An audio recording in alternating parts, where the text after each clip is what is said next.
বন্ধুরা, good morning. তোমরা সবাই কেমন আছো? আশা করছি সবাই খুব ভালো আছো। নিশ্চয়ই নতুন একটা ভিডিও। তো আমার চ্যানেলে তোমাদের সবাইকে ওয়েলকাম। তো যারা নতুন আছে তারা অবশ্যই চ্যানেলটা সাবস্ক্রাইব করে আমার পাশে থেকো। তো আজকে সকাল সকাল চলে এসেছি, যে দেখতে পাচ্ছ মায়েদের যে এটা কি ফুল বলে, গন্ধরাজ মনে হয়। তো এই ফুলটার ছেনটা এত সুন্দর আর দেখতেও এত সুন্দর, কি বলবো, বুঝতেই পারছো কতটা সুন্দর। আর আমি একটু কানে দিয়ে দেখছি। আর এখানে আমার ভাইজি আছে, আমরা একটু রিলস বানাবো। তো আমরা তো রিলস বানিয়ে নিয়েছি। তো কেমন লাগছে আমাকে ফুলটা করে অবশ্যই কমেন্ট করো, জানিও। তো এই ফুলটা দারুণ লাগে, সেন্টটাও তো দারুণ লাগে। তো আজকের হচ্ছে অনেক দিন পর তোমাদের কাছে নিয়ে এসেছি সেই হাঁসের গলা কাটা ভিডিও। তো অনেক দিন হয়ে গেল দেওয়া হয় না। তো আমার কাছে স্টক ছিল, তো দেওয়া হয়নি। তো এবারে হচ্ছে তোমাদের সাথে এটা শেয়ার করব। তো এই হাঁসটা দেখতে পাচ্ছ এরকম ফুলের মতো, কি সুন্দর দেখতে, একদম সাদা। তো এর ভাই ছিল বড়, তো সে মারা গেছে। তো মা ভাবছে এটা তো মারবে না, ভাবছিল এত সুন্দর দেখতে। তো ভাবছে যে এটাও যদি মারা যায় তাহলে খাওয়া হবে না। তো চলো এটা মেরে দিই, তোরা সবাই খেয়ে নি। তো ঠিক আছে চলো। তো এটাই এখন মারা হবে। আর মারার আগে দেখতে পাচ্ছ আমি ভিডিও করে নিচ্ছি। আর হাঁসটা বলো অনেক বড়, তোমরা বুঝতে পারছো কিনা জানি না। তো প্রায় 2.5 কিলো মাংস আছে এর গায়ে। তো এটাই এখন আমি কাটবো। তো এই পরিবেশটা তোমাদের কেমন লাগছে অবশ্যই কমেন্ট করে জানিও।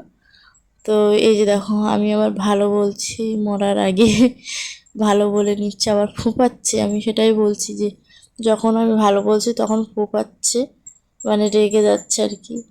তো যাই হোক, চলো এবার এটাকে আমি কাটবো। সত্যি না, খুব মানে কি বলবো, খুব একটা খারাপ লাগছিল। এত সুন্দর হাঁসটা মেরে দেবো। তো কিছু করার নেই, মানুষ তো ওই এক কথায় আমি বলি রাক্ষসী। তো খাওয়ার জন্য অনেক কিছু করতেই পারে। আর আমরা তো শুধুমাত্র হাঁস মুরগি এসবই খাই। আরও তো অনেকে অনেক কিছু খায়, অনেকে সাপ খায়, অনেকে ইঁদুর খায়, অনেকে অনেক কিছু খায়। তো যাই হোক, আমি যেটা খাই সেটাই তোমাদেরকে শেয়ার করি। তো চলো এবারে হাঁসটা আমি কেটে নিই। মা হাঁসের গলায় মানে দড়ি দেওয়ার জন্য দড়িটা দিয়েছে। এবার হচ্ছে হাঁসটা আমি কাটবো। তো কিন্তু ইচ্ছা হচ্ছে না একদম হাঁসটা কাটতে। দেখো এত সুন্দর হাঁসটা দেখতে, খুব সুন্দর লাগছে, তাই না? তো কি করব, কিছু করার নেই। হ্যাঁ, আমিও দেখো হাঁসের ব্যায়াম করিয়ে নিচ্ছি, যাতে কাটলে কোনো অসুবিধা না হয় তো চলো, এই দেখো হাঁসটা দেখো কী করছে।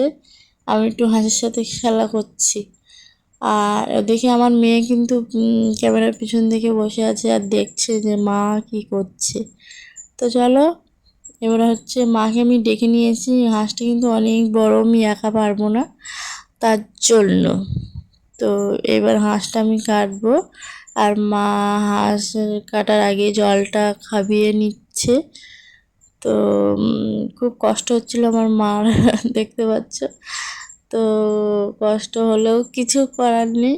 চলো এবার হাঁসটা আমি কেটে দিই। আর কমেন্ট করে জানাবে তোমাদের এরকম ভিডিও কীরকম ভালো লাগে, অবশ্যই কমেন্টে জানাবে। আর এরকম ভিডিও অনেকটা ভালোবাসা দিচ্ছ, এইভাবে ভালোবাসা দিয়ে যাও। তো চলো হাঁসটা কেটে নিই। দেখো কতটা রক্ত বেরিয়েছে, মানে পুরো খাসির মাংসের মতো রক্ত বেরিয়েছে। তো দেখো হাঁসের জল আমার মা এটুকু নিয়ে এসছে যে ডুবানোও যাচ্ছে না। মা বলছে অল্প হয়ে গেছে, জলটা আর একটু বেশি দিলে ভালো হতো। তো যাই হোক হাঁসটা দেখতে পাচ্ছ বলতে বলতে কেটে দিয়েছি। সত্যি মানুষ পাখি, মানুষ রাক্ষসী, সব কিছু মানুষই বটে। তো খাওয়ার জন্য মানুষ কত কিছু করে, তাই না? তো দেখো একদম হাঁসটা কাটার পরে যেন আরও লম্বা লাগছে, বড় লাগছে। চলো এবার আমি গিরু দিয়ে দিচ্ছি যাতে রক্তটা আর না বের হয়। তোমরা বাড়িতে এইভাবে হাঁস না কাটতে পারলে অবশ্যই টক করে ধরবে আর গলা কেটে দেবে।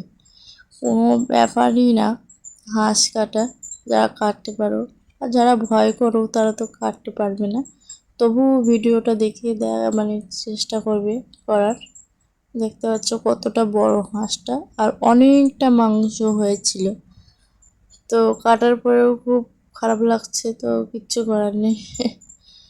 যাই হোক, দেখো এখনো মানে পরানটা বের হয়নি ওর। সত্যি দেখে খুব খারাপ লাগছে, আর কি করা যাবে। চলো এবার হচ্ছে এখানে দেখো মা মাংসে দেওয়ার জন্য রসুন পেঁয়াজ সব কিছু সারিয়ে নিচ্ছে। আর এখানে আছে হচ্ছে কি বলো তো, চলো তোমাদের খুলে দেখায়। এখানে দেখতে পাচ্ছ পুঁই শাকও আছে, আর এটার মধ্যে হচ্ছে রূপচাঁদা মাছ। তো অনেক বড় আর জ্যান্ত পুকুরের জ্যান্ত মাছ, খুবই টেস্টি। জ্যান্ত মাছের টেস্ট তো আলাদা, জানো তো।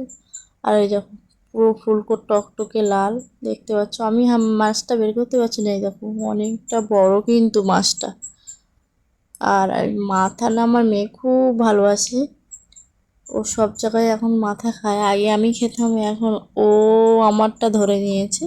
তো তারপর খাওয়া দাওয়ার পরে আমরা চলে এসেছি এক জায়গায় বেরু বেরু করতে, মানে আমার বৌদির বাপের বাড়ি। তো ওখানে একটা অনুষ্ঠান আছে, ওইখানেই যাব। তো এই নদীটা দেখো কি ঢেউ হচ্ছে, বাপরে বাপ, এখান থেকে সোজাসুজি ওপারে। তো যেতে গিয়ে আমি এত ভয় পেয়েছি তোমাদের কি বলবো, মানে আমার মার পা ধরে বসেছিলাম আমি এক কথায়। আর একবার আউদে আউদে উঠেছি। আমি জীবনে প্রথমবার মানে এরকম ভয় পেয়েছি। তবে হ্যাঁ, জীবনে প্রথমবার কিন্তু আমি এই বোটে উঠলাম না, এর আগেও অনেকবার উঠেছি, অনেকবার ধামাখালি পথে গিয়েছি। তবে ওই ধামাখালি পথে যে নদী মানে বোটগুলো হয় ভিতর দিয়ে, ঠিক অতটা ভয় করে না। মাঝখান দিয়ে যেতে গেলে একটু তো ভয় হয়, তবে এটা একদম খোলা ছোট্ট বোট। তোমরা বুঝতে পারছো না জানি না, ছোট্ট বোট, তার জন্য আরও বেশি ভয় করছিলো। আর এখানে দেখো অনেকে জাল ধরে মাছ ধরছিল, তাই আমি একটু ভিডিও করে নিলাম। আর এখানে আমার মেয়ে, আমার বৌদি, আর এখানে আমার ভাই আছে মানে কাকার ছেলে। তো ওখানে ওরা দাঁড়িয়ে দাঁড়িয়ে মাছ দেখছে।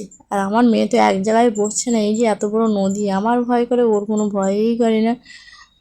আমার মারও বলছে তুই ভয় করছিস, তোর মেয়ে দেখ চুপ করে বসে আছে। আমি ও তো এখনো বুঝতেই শিখিনি যে ভয় কি জিনিস।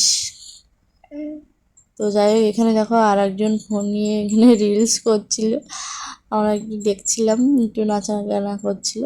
তো আজকের ভিডিওটা এই পর্যন্ত, তোমাদের কেমন লেগেছে অবশ্যই জানিও। Thank you so much.